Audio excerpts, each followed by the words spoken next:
வணக்கம்.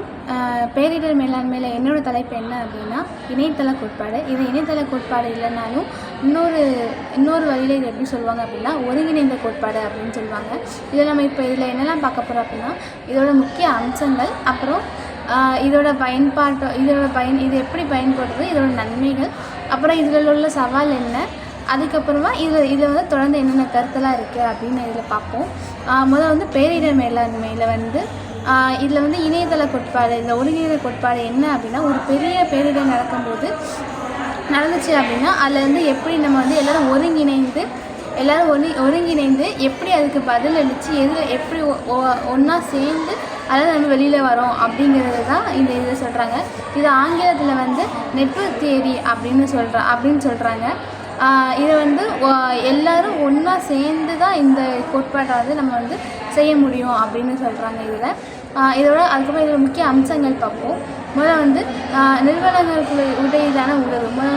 நிறுவனம்னா அது என்னென்ன நிறுவனம் இருக்குது அப்படின்னா அரசு நிறுவனம் இருக்குது, அப்புறம் அரசு சாரா நிறுவனம் இருக்குது, சமூக குழுக்கள் இருக்குது, அப்புறம் தனியார் துறையில் உள்ள வணிகம் செய்கிறாங்களா அவங்க எல்லோரும் ஒன்றா சேர்ந்து ஒரு பெரிய பேரிடர் நடக்கும்போது தொழில் சார்ந்தும் இருக்கலாம், பணமாக இருக்கலாம், இது வழியாக என்னென்ன இதெல்லாம் இருக்கோ அந்த எப்படிலாம் அவங்களால உதவி செய்ய முடியுமோ அப்படிலாம் அவங்க உதவி செய்யலாம் அப்படின்னு சொல்லியிருக்காங்க.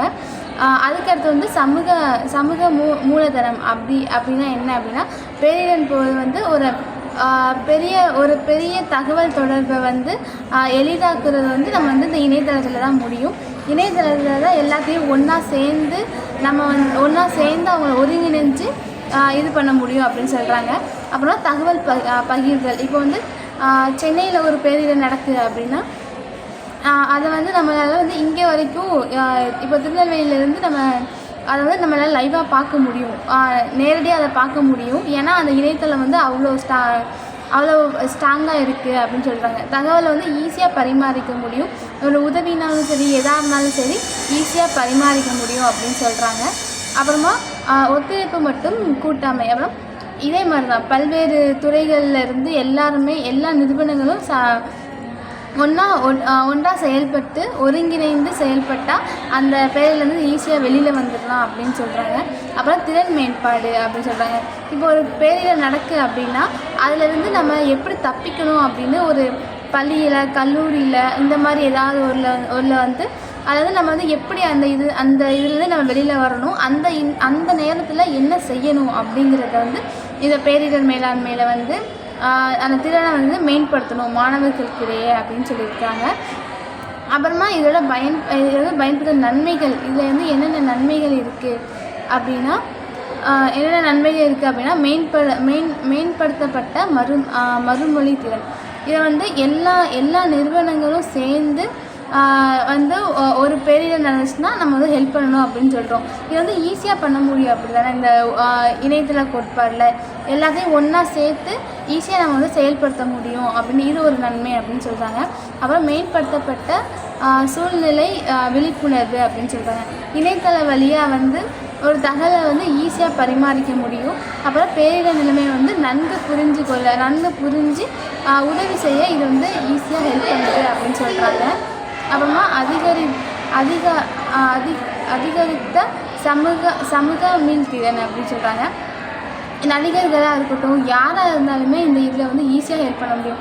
நடிகராக இருந்தாலும் சரி, அரசு வேலையில் இருந்தாலும் சரி, அரசு வேலையில் இல்லை தனியார் எதில் செயல்பட்டாலும் இதில் நம்ம எளிமையாக நம்மளால் ஹெல்ப் பண்ண முடியும், உதவி செய்ய முடியும் அப்படின்னு சொல்கிறாங்க.